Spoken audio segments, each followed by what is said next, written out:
This episode is brought to you by Whitaker Garage Doors, your one-stop shop for all things garage doors, proudly based in Peekskill, New York.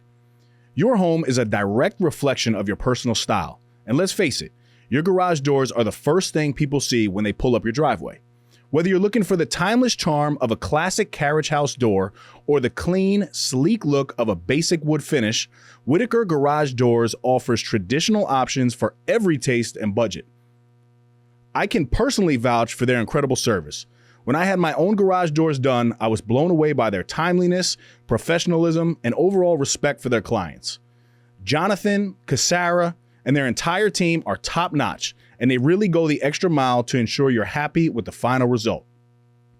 So if you're in the market for a new garage door or need some repairs, give them a call or find them on Instagram at Whitaker_doors. Don't forget to tell them you're a friend of Dave's over at the No Snooze Podcast. Whitaker Doors. You won't regret it. Now, back to the epi. Adversity? Bring it. The struggle? I welcome it. Snooze on life? Never that. I am Dave Reggina, and this is the No Snooze Podcast. Come on.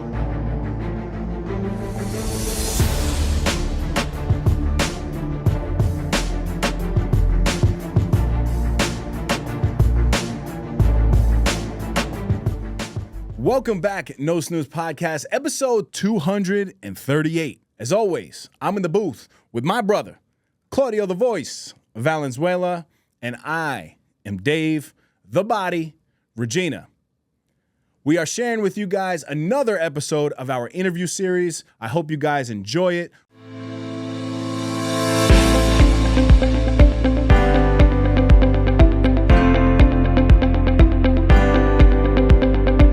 Hello, everybody. Welcome back to one more episode of Five Stars Realty Podcast. This is Camila from MCN Marketing Firm, and today I have the pleasure and the honor to have David Reggina.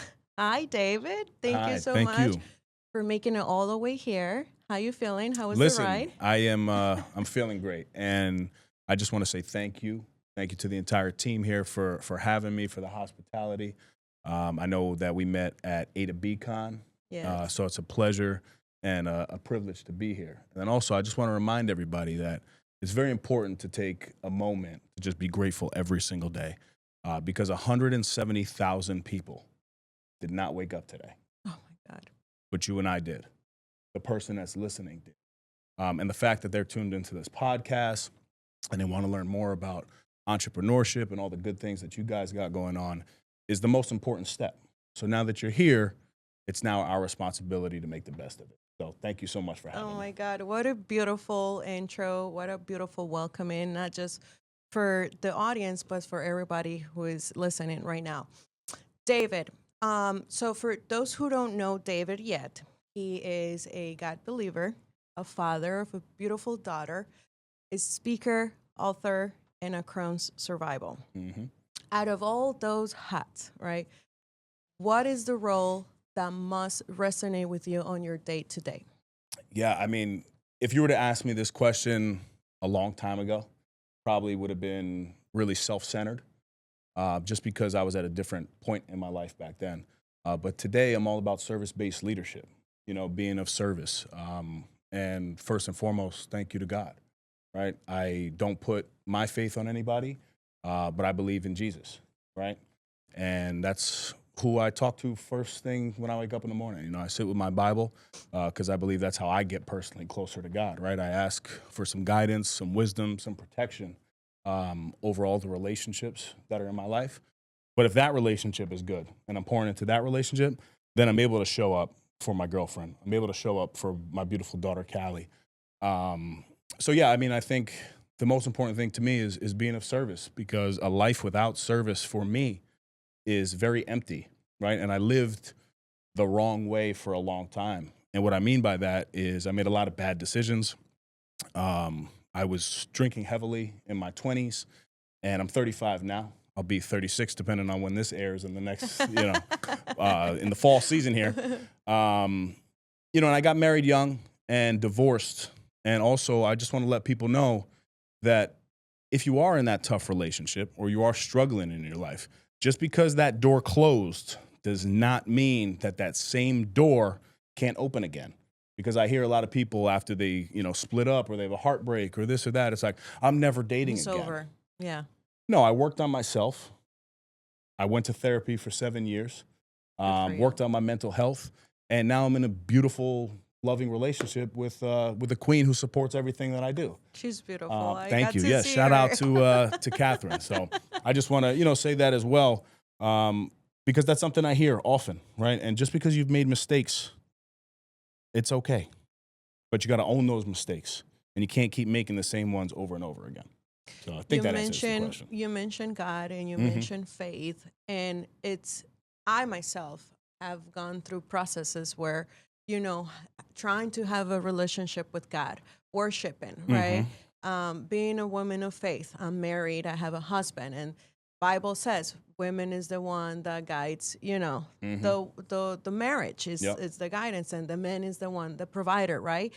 Um, how how were you able to really connect with God, and how has faith shaped your life? Mhm. Whether has been a moment in your life where you were like, "Oh my God, like I need to go back to Jesus," because sometimes I was like, certain situations that I went through life, I'm like, I need Jesus in my life. But it's in that until like when we hit rock bottom that we again think about there is a God, there is a faith, there is a church, there's a community. How were you able to connect with them? Was it a long process?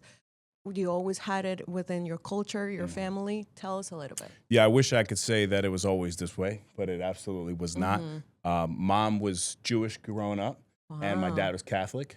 So dad always went to church, and I was actually baptized and bar mitzvahed. So I was a mess growing up, But from an Italian loving household, certainly some challenges and tribulations. We could talk about that as well. But my mom, she was actually addicted to drugs and alcohol for the first 28 years of my life. I want to be very clear. She's sober now. She is my best friend and my inspiration.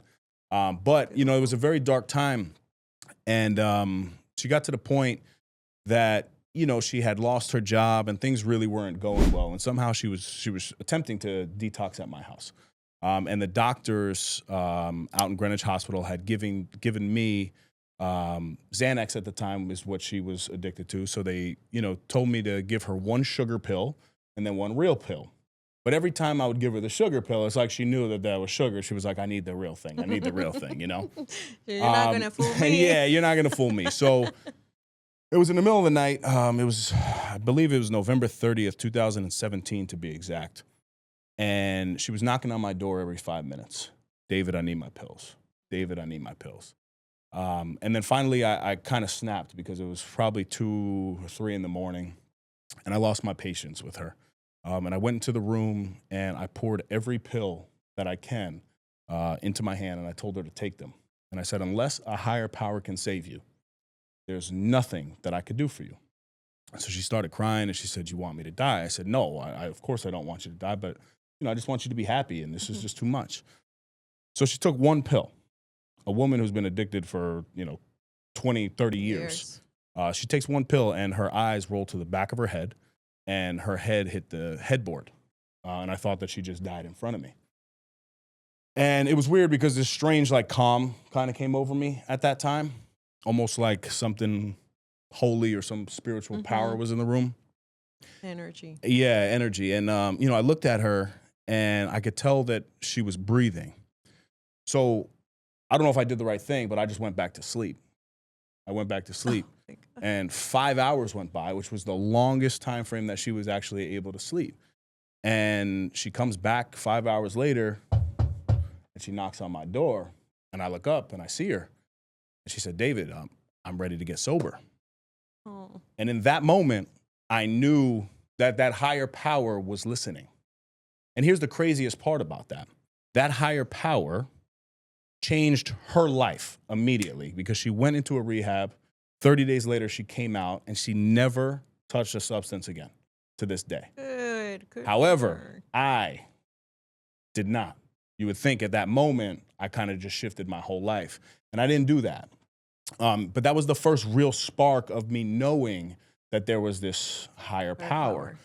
So then I tried at that time to really get my life together, and I did make some significant changes. Were you married at the time? I was married at this time, yeah, How and I old had were actually you? just come out of an affair at that time as well.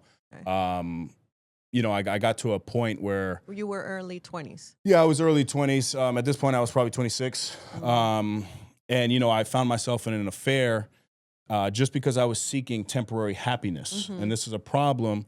That I see with all of the people that I work with now. We chase happiness, and we put our happiness in temporary things, right?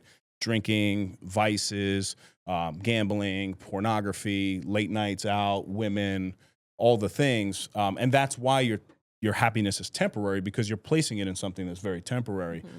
So I got to a place where I just stripped down and just said everything. I was like, look, this is what's going on in my life. I'm having an affair, blah, blah, blah. Owning all my mistakes, checked into therapy. Yes. Check into therapy at this time. I really fall in love with the process of therapy. And I did not like therapy growing up at all because I had a really bad experience when I was 15, 16 years old.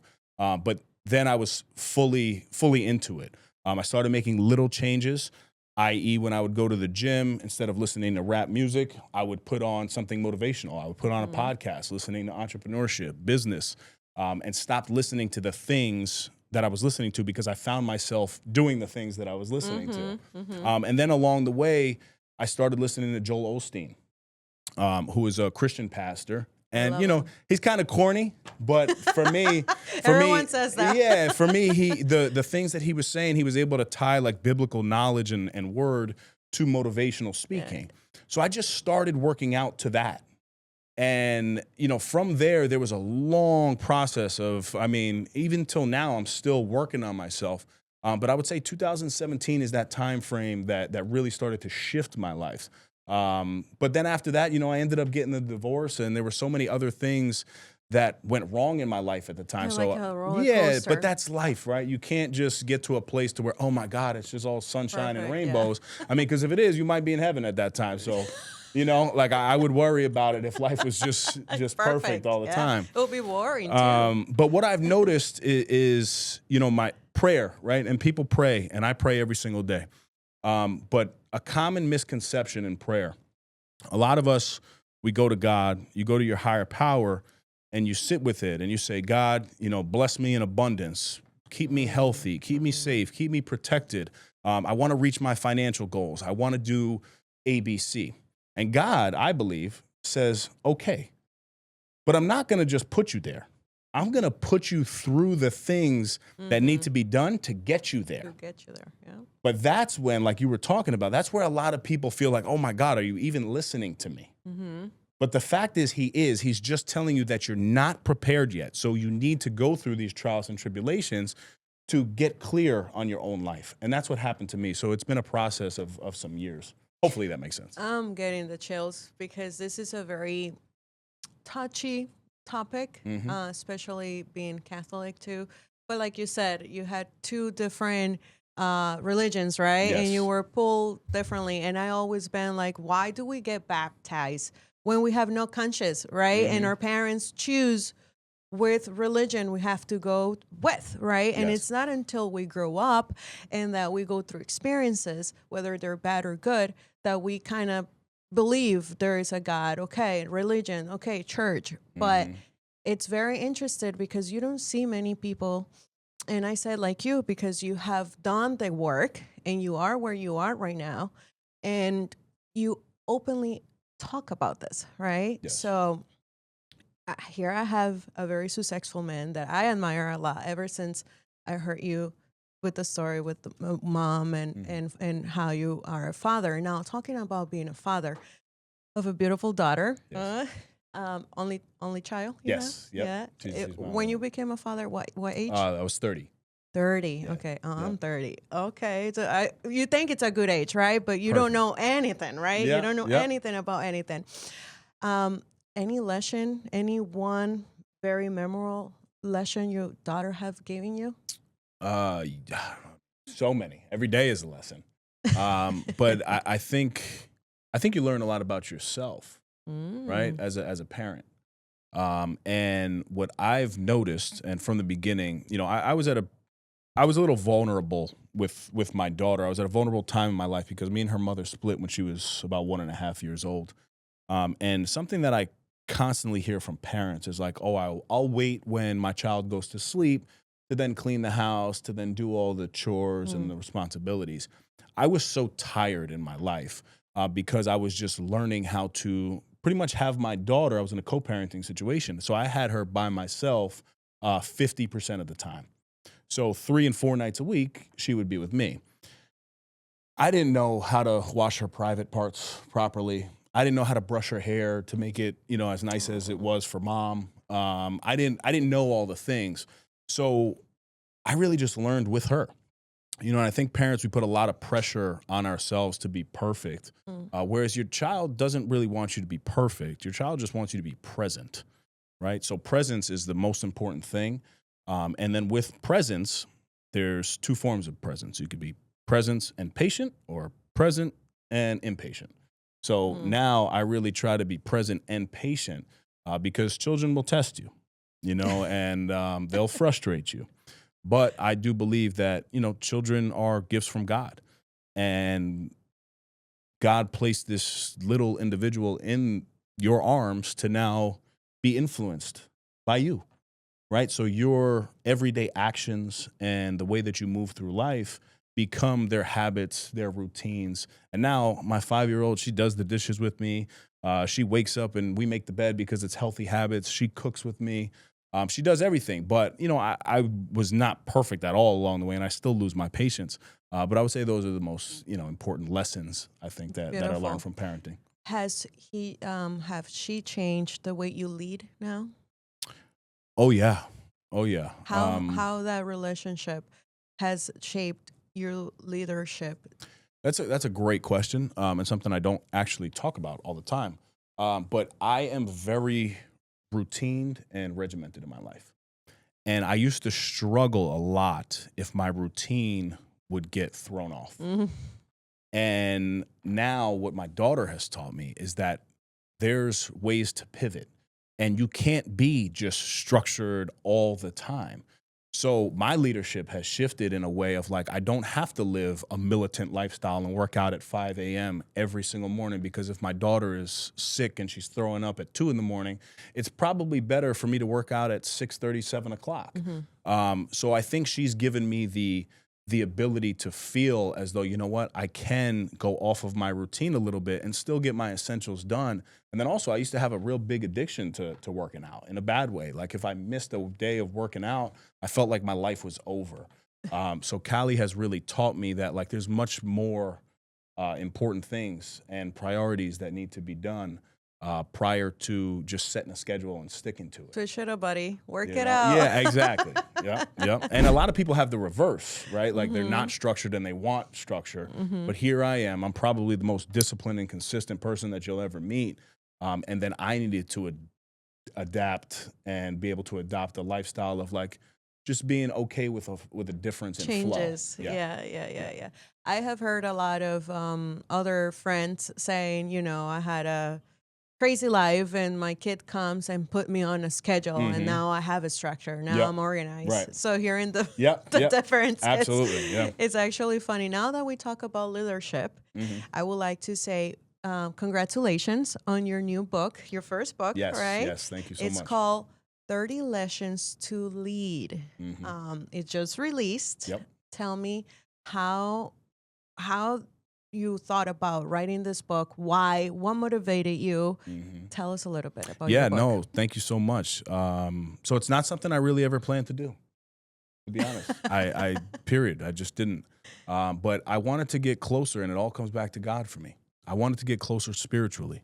So I had never done a fast before, just water fast, right? Okay. And the concept of doing a water fast is multiple reasons. You have the health reasons where you Tell get. Tell Yep. us what's the water fast. What's a water fast? Where you just drink Fasting water all day. That's it, all day for 5 days. Oh my goodness. Yeah, so I did it for spiritual reasons. What? I wanted to get closer to God because apparently, you have all these cancer cells in your body, Yeah. and when you don't feed it food, those cancer cells can actually die off. It's called the process of autophagy. Wow. So paired with me wanting to get closer spiritually, I also was like, hey, you know what? I have the Crohn's disease. I have a lot of cancer cells in my body. Let me try this.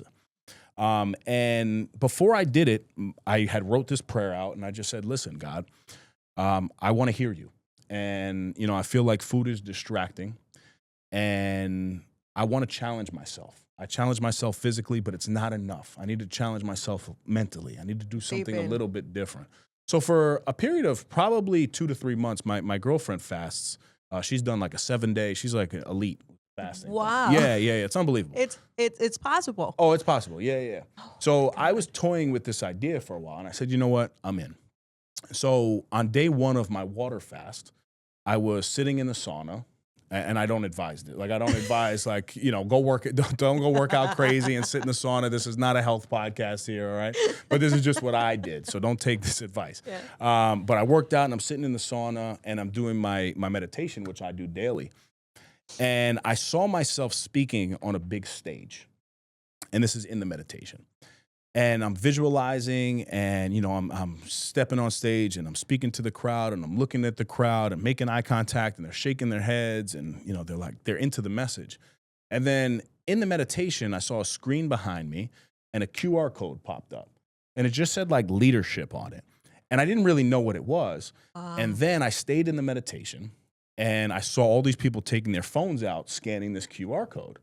And at that time, I felt that it was a book. It hit you. Yeah, I felt it was a book. So I was like, oh my God. I wake up out of this meditation, and I'm like, wait, I'm going to speak down in Atlanta in front of 25,000 people in about 2.5 months. How can I write a book this fast? So I started thinking to myself, I said, okay, obviously the book has to be on leadership. And then I had this lady in my head. Her name is Mary Bellatiri. And she's a friend of mine, and she writes romance books and children's books. And I was like, that's the only person that I really know that has written a book before. So I need to reach out to Mary and maybe see if I start writing this thing, how she can kind of guide me in the right direction. On my way to work from that meditation, guess who I get a text message from? From Mary. Right? So Mary texted me about asking me something completely different. She had a podcast, so it might have been something in regard to her podcast. That happens to me once in a while. Yeah, so I said, Mary, I need to talk to you, and I'm going to call you. So I end up calling her, and she's like, that's a great idea. Go ahead, start writing. I said, say less. I'm in this fast right now. And I literally just got back to my desk, and I just started thinking about leadership. And I wrote down key words that I know to be true in leadership, right? Integrity, influence, resilience, service, communication, all the things in leadership. And there was about 50 of them. And it was just on a scrap paper. So then I said, okay, let me take one of them and try to write a chapter on it. What would I do to write this chapter? So for discipline, right? Just using that as an example. I was able to— You got that down. Yeah, I was able to explain in my own words what discipline is. And then I was able to attach a personal story of how I have developed discipline in my life, and then also attach a reflection question for the reader to ask themselves and an action step that they can take in their life right now, today, to move the needle forward in terms of discipline. Beautiful. That took me about 2 hours to do for one. For one. So I narrowed it down to the 30, and I literally wrote this book in about 57 hours. And I did the majority of it during a water fast. So that's how it came about. And the book is very unique because it is for leaders at every level. It's for the busy entrepreneur, the busy parent, the professional athlete, the government employee, anybody that is trying to make significant progress in their lives. And not only those that are making progress, but those that are already living a life of discipline. Right now, I'm currently rereading my own book and taking the action steps, because every time you do it, you take 30, I call them needle movers. It's 30 needle movers to move your life forward.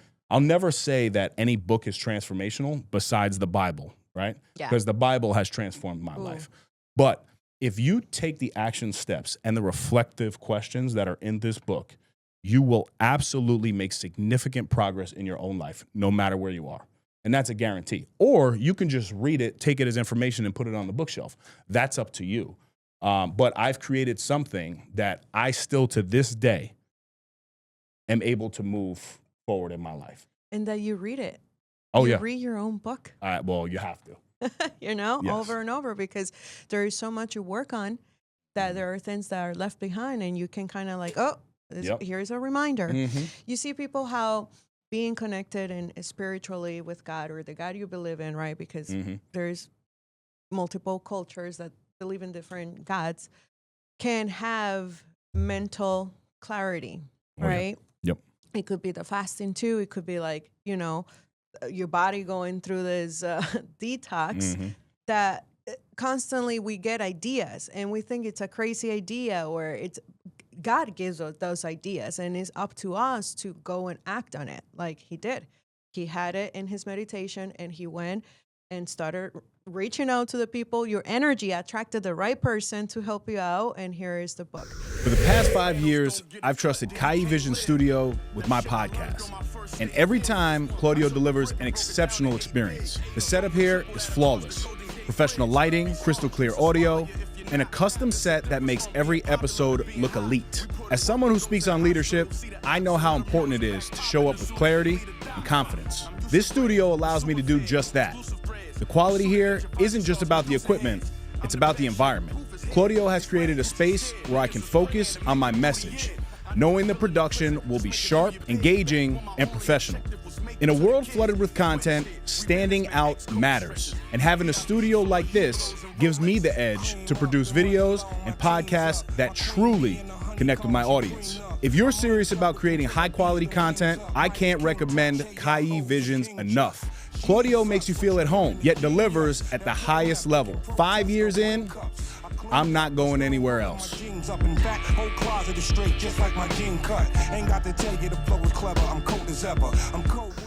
What is one lesson out of the 30? And you probably, it's going to be a tough question, but what would be that one lesson in the book that you, if people were to read this book, that you would like them to get stuck in their head?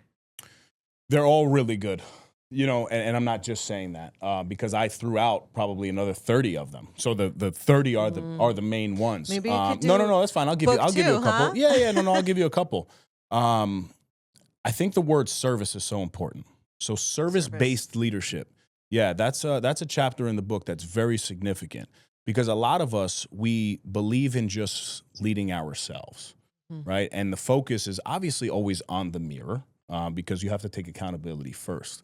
But now, once you take that accountability, a lot of people tend to stop and they don't necessarily pay it forward.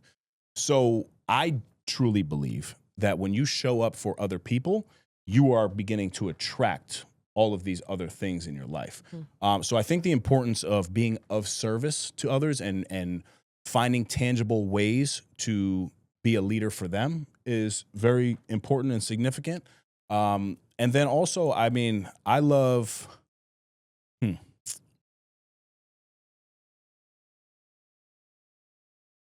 I love integrity. I think integrity is one of the most important things that's often overlooked because it's very easy to look successful. And a lot of people on Instagram, you're able to see certain things and flaunt the highlight reel. But who are you when nobody is watching?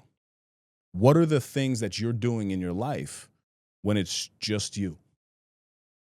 Because the only people that see that are you and the man above, right? And I would say that those are probably the most important to me, I guess, right now in my own life, right? Making sure that I am living a life of integrity and also being of service to other people. So hopefully that sits with some people. But then there's building trust, right? Building trust is so important. There's so many that are in there. But those are two. I love that because in the Bible there is I don't know how to say in English. I'm so sorry. Passage that talks about serving others. How we are in this world to serve others or brothers. But it does beautiful because it's centered to spirituality, and also says if you have a skill, right, do it proudly, but do it to serve, not to gain money. Or obviously, like everything has a price, obviously, but economy, that how the world runs. but it's like, don't take too much advantage of those who are looking out after you. Yes. Right. So that is beautiful. Was there any chapter that make you shake? Writing a book must be very vulnerable. Yeah, it is. And you know, I chose to put a personal story into every single chapter. Oh. So every chapter was tough. Every chapter was tough. But I think, you know, I told a story in there that does, I'm not going to give you the specific chapter that it's in, but I'll give you the story. Yeah, you have to read it. So you can go find it. But I was at a very emotional point in my life. I had just gotten, you know, the divorce, and there were nights where my daughter was no longer with me because she would be with her mom. Mm-hmm. And I had my dog with me. You know, it was just me and Chance, and I had Chance. What kind of dog is it? It was a pit bull. Yeah, so I had Chance for 13, 12, almost 13 years. And by this time, I'm living life the right way. Okay. You know, I'm waking up and I'm praying, and, you know, I had already kind of been sitting with, like, stop going to the clubs and stop making the bad decisions, doing all the... This is late 20s? All the right things. Yeah, this is after the early 20s era. But I was at a place now where, you know, like, I was dating around and trying to, like, see the new version of my life. But, like, I at least had my boy with me. And he ended up passing away. Oh. You know, and it was one of the most... heartbreaking things for me. And if you don't have pets, you may not understand. I have 5. Yeah. Oh, yeah. So, you know, having the one person, well, the one dog that was there to see... He is like a human. To see me through that really tough, challenging phase in my life, and then see me turn it around. And, you know, now it's just him and I, and we have this house, and we're living together, and, you know, I would let him jump on the bed and all these things. That one really hurt, you know, and the point in that lesson is... it's never going to get easy, you know? So even though I was able to break through and break free from a lot of the negative behaviors in my life, I at least still had somebody loving and there for me.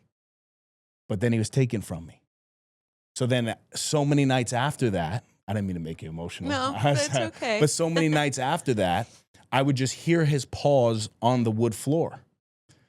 And I couldn't unhear it. And I kept talking to God, God, why are you torturing me right now? Why are you doing this to me? And the lesson that I got from that was that God needed me to be fully quiet without any level of anybody else and any distraction. And I would challenge people now, how many of you in your life don't have a pet to go to, don't have a friend to go to, don't have a phone call to make? Now, if you just sit with yourself for 10 minutes a day, the thoughts that are going to come to you are going to be significant to begin to create impact and influence in your own life. But you have to get quiet. And that was the lesson for me. I had to learn, well, that was my takeaway from, you know, losing my pet. So I tell that story in the book. But that was when you asked about the shaking. And I remember, you know, kind of tearing up and just missing him. And he's tattooed on my chest. I've had him forever, though. And I had this, I actually had Chance. I had this tattoo when he was 2 years old. Oh. So I didn't wait till he passed away to get him tattooed. Yeah. So, you know, he would be happy to see that. I know we're talking about a dog. Sounds funny, but no, I love it because it's real connections. Yeah. And this is what this line for this podcast is about, getting to know the real human behind all these titles, right? We all have titles. We all try to go for a title, for a certificate, for this, for that, but who really are you, right? And really, what's your story? And this is what I love. Thank you for sharing that. No, It really absolutely. got me tearing up I because apologize. I'm a pet lover and I have 5, and I cannot, if something were to happen to them, like, I will go bananas. Yeah. But anyways, so let's go back to leadership. Leadership is evolving very fast, right? Social media is tough now. Everyone is doing a podcast. Everybody's doing a book. Everybody's doing some sort of leadership coaching, right, out there. What is one thing about leadership that you're not really agreeing with, what it's being promoted, you know, that you hope to change with your book? I think accountability is the biggest thing. My book is broken up into 3 parts. And it's those 30 chapters, those 30 lessons. But the first 10 are all about accountability. lead from within. The second 10 are about leading with intention, right? So once you look in that mirror, now there's 10 lessons to take you from the mirror to begin to match the action steps with how you're moving in your life. So alignment. And then the third piece is leading to multiply, right? But what I would, to create new leaders and to create, to multiply your leadership. But I think too often we're pointing the finger. You see it in politics, and I'm in local government myself, and I have a real problem with what's going on. And I don't like to even talk about Democrats, Republicans. I like to talk about leadership because I do believe that if we start evaluating our own hearts, you will be able to at least respect the other side. And I have a big problem now with the lack of respect that's going on for the other side. Since when is it not okay to disagree? Yeah. Right? So I also think that in my version of leadership, I promote disagreements. Good. I want to talk to somebody who has a different view, and I want to be able to internalize and at least empathize with them, because we can't do that today in 2025, right? People are getting killed. People are getting stabbed, shot, murdered. There's no more freedom of speech. There's nothing. And it is disgusting out here. And I think leadership is needed now more than ever. And it starts with accountability and looking at yourself before you start judging anybody else. Look in the mirror, take it out, and pick 5 things today that you know that you need to start changing. And do that before you give opinions on somebody else. And I'm guilty of this too. I don't want to make it seem like I'm on the other side of leadership. I'm just hyper aware to it now. And you did your work. But it never stops, right? And that's the other thing about leadership is the day that you stop leading is the day that you start dying. In every aspect of life, right? Like I've had Crohn's disease since I was 16 years old. And although, I've gotten to a place to where the Crohn's is in remission, just in April, I was handed a piece of paper that read high risk for colon cancer. And I don't drink anymore. I eat really well. I drink more water than probably 99% of the world. I do all the healthy things, right? But you can't control any of that. And when I was given that piece of paper, you would think that I felt any level. This year. Yeah. Any level of, nerves or scared. I didn't. I went right back home. I took a nap because I was on the anesthesia. But then I woke up and I said, I got to pick up my daughter from school. I got to go grocery shopping. I got to meal prep. I got to wake up tomorrow and go work out. I got to make these 5 phone calls to establish this new business relationship. I got to send these emails. I got to have this tough conversation. Piece of life. All because the doctor told me, hey, we'll get back to you in a week with the results. I said, a week? You're gonna give me another ulcer waiting for a week? Thank God I'm into leadership.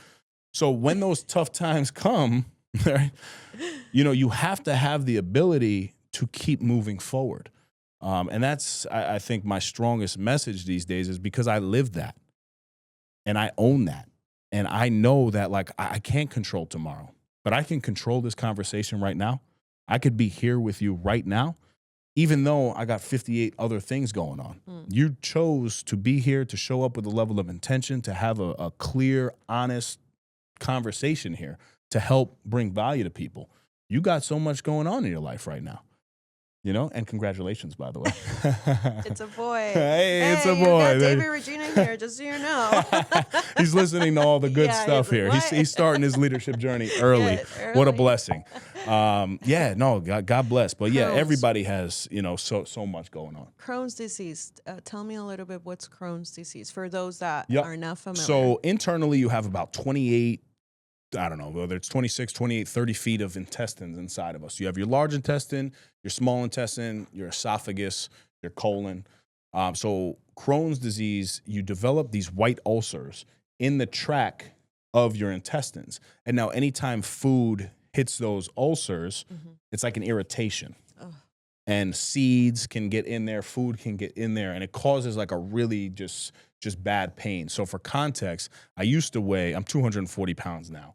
But when I was diagnosed with this, I was about 190 pounds in high school, and I lost 40 pounds in 4 months.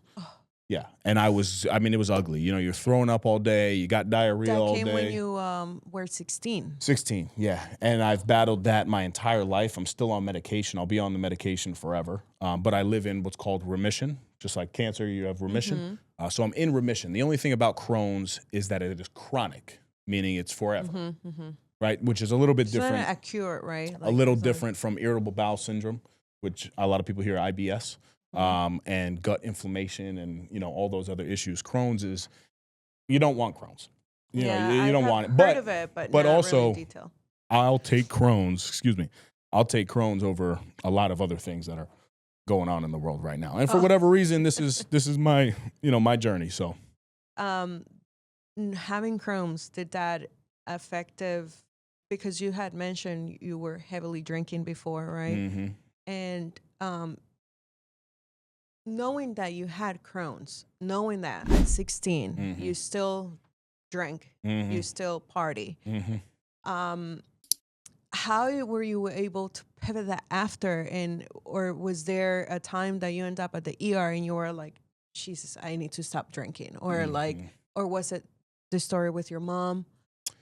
So I think it all plays a part, but a lot of people don't know this, but I would intentionally throw up a lot after I would drink because I knew about the effects. And can't even tell you if it's smart to do or not, but I wouldn't even think about it. I would just know that the feeling that I wanted to feel from drinking was a certain feeling, right? I wanted to get drunk. It's like I just a wanted high. I wanted to get drunk. And then late night, I would, you know, probably 70% of the time throw up. And a lot of people probably have never heard this before because I really don't talk about that. So thank you for bringing that out of me. But there was some deep underlying issues there. And like I said earlier, you know, I was chasing happiness in very temporary things. And that is exactly why the happiness was temporary, you know, because those things don't last. And I did that for years. And I thank God that I never had to get hospitalized for it because I would do. How blessed we are, huh? What? How blessed? Yeah. Yeah. I mean, but, you know, I would do all the other things, though. So I would make sure that, like, I would always have water with me. I would hydrate all day long. If I knew what you were getting into. Oh, yeah. So you so were I would prepared. prepare as best as possible, right? But then still take 10 shots of Sounds tequila. like me back in my early 20s. Yeah. I mean, you know how the game is, right? But yeah, I would actually try to throw up intentionally just to try to get it out of my system. Right. Quick. But also, like, there were plenty of recovery days after I would drink to where I was messed up. I mean, my stomach was messed up. And I remember so many different times where I would evaluate my life. You know, literally sit back and be like, what are you doing? And why? And it's tough because you know it. Like, I knew it. I used to drink quite a bit before. And I don't know if it's the freedom here in the United States, because I'm Colombian. Over there, it's expensive. It's expensive. And you do the bare minimum in salary, so you can really spend it like we do here in the United States, right? It's different. And you get bartenders that are friends, whatever, and you get it for free, right? Yep. Quicker, easier. Did Crohn's disease was one of the reasons why you founded ACE? ACE? Is it Action Cultivates Excellence? ACE? Yeah. No. I wouldn't say Crohn's disease is. I think, so Action Cultivates Excellence, I started with my business partner and best friend, Sean Degnan. And we started ACE because it was the thing that we needed most at pivotal times in our lives. We both were, you know, strong-looking men, but emotionally unavailable. And our message with Action Cultivates Excellence, we bridge the gap between masculinity and vulnerability. We teach men that it is okay to talk about your feelings. And we surround you with a group of men that have been through or are currently going through the same types of things that men face in society. Porn addictions, drug addictions, gambling, being dishonest in your relationships, lying, cheating, all the things that we face on a day-to-day basis is why this group was brought together. So Sean and I did it at separate times of our lives. Like, for me, it was reading books, podcasts, therapy. For Sean, it was the same stuff. He was fully immersed in personal and professional development. And then when we got together, we were like, man, I wish I had you, bro. I wish I could have talked to you when you were going through that anxiety and going through that depression. I wish I could have talked to you when I was going through that divorce. I wish, I had somebody to tell like, yo, my heart is broken right now. I'm hurting right now. But I didn't because I had to be this strong guy with a good-looking beard. Throw that in there, all right? You got a good shape there, huh? But, we promote that it is healthy and it is safe to talk to other men, and not even just men, women as well. Find a community, right? Because community is so important in personal and professional development. So that's why we created ACE. It wasn't necessarily because of the Crohn's disease. Crohn's just happened to be a part of the story that kind of fits in with it, because there are, we do have guys that are diagnosed with cancer. So it's good for them to hear, that, I've been through my experiences. Sean has been through his. We have two significant leaders as well, Joe Kay and Nick Menente, who have been with us from day one. Shout out to them. Shout out to my guys, because that's the other thing. I'm not up here because of myself. Like, I happen to be a face to multiple things that are going on in life, but you'd be lying to yourself if you think that you got to where you're at on your own. And even if you're an immigrant that has come here and built this by yourself, you didn't do that by yourself. Your parents brought you into this world, and so did God, right? So you have to remove that selfishness from you, in my own opinion, right? You have to remove that. And I'm at a point now where, like, I'm just a vessel. Just use me to the best of my ability to bring more people to God, to bring more people to become leaders of their own lives, and surround yourself with a great team like you guys have here. You guys are really doing some great stuff. Thank you. Yes, absolutely. We appreciate your time. And we're cutting it very close here to end our episode with David Reggina. However, if you do want to know a little bit more about ACE program, please follow David. We will be giving out the platforms where you can find him, find his book, find the program, so you can get a little bit more of information. Thank you, David, for being here. And I want to close with some fun questions. Let's have some fun. We talked about spirituality, meditation, leadership, your book, and ACE. Now, let's get to know David a little bit more. When you first wake up, right? I mean, we know you pray. Yep. And you have a very strict routine. Do you drink coffee or tea in the morning? I drink coffee. Coffee? Coffee. Is it Colombian coffee? Is that Bustelo, or is Bustelo Colombian or no? What is Bustelo? I think it's I don't Mexican. know. I do Bustelo or the dark roast. Now I know. I'm a bit chipping you some good coffee, okay? I'll take some. The book you're currently reading, we know, is 30 Lections to Lead. Is there any other book that you're currently reading? The Bible. The Bible. Beautiful. I love Every that. day. Favorite quote or script that guides you? You are your only limit. And we'll go to the Bible. The Bible talks about my interpretation of discipline. And a person without discipline is like a city with broken down walls. Wow. So back in the biblical days, if your city didn't have walls, you were very open and vulnerable to attack. So that's why discipline is so important in your life. You have to have those walls of discipline so that you're protected on all sides. What's one word your daughter will use to describe you? Ooh. I hope she would use. Right? I hope she would just use loving. Loving. Yeah. Oh, I hope. She might be mean. She's like, Dad was mean. Oh, would be a good episode to bring her Bring on. her on. Yep. And what do you want your legacy to be? So this right here is my legacy. What we're doing is my legacy. And I believe that legacy does not happen when you die. Legacy happens every single day. So I just hope to be remembered for somebody who showed up with intention, with integrity, respect, and kindness. Thank you. Well, here you have it. David Reggina came to Five Star Realty Podcast not only to talk about entrepreneurship, but also what truly drives him a day to day in his life. Yes. Thank you. You want to give a shout out to somebody? Yes. Do you have an important event coming up that you would like people to be No, aware listen, of? I just want to say thank you, Camila. Thank you guys for having me, for hosting me. It's a pleasure and privilege to be able to just tell my story. And I mean that from the bottom of my heart. Anybody can connect with me on Instagram is the easiest place to find me at Dave Reg, DaveRegg.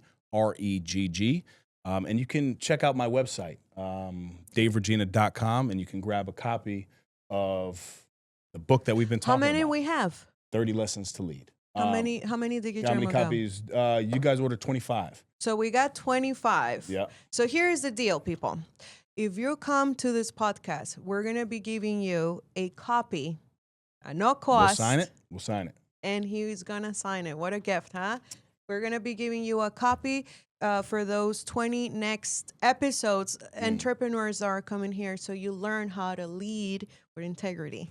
Let's do this on the spot as well, all right? We'll go code 5STAR for an additional 15% off Oh, my God. if you're not one to receive one of the free books. Okay. All right, so just enter Awesome. 5STAR. We'll spell that out. Thank you. And we'll give you guys 15% off at DaveRegina.com. Thank you so much right, for thank being you. so kind. Thank you. All right. Until next episode, this is Camila from MCN Marketing Firm, and we hope you loved this episode. Like it, share it, comment, and here we see you next time. Bye-bye. Thank you guys for tuning in. That's another epi in the books. You can follow us on Instagram at No Snooze Podcast and leave us a 5-star review wherever you listen to us. Subscribe to our YouTube channel, No Snooze.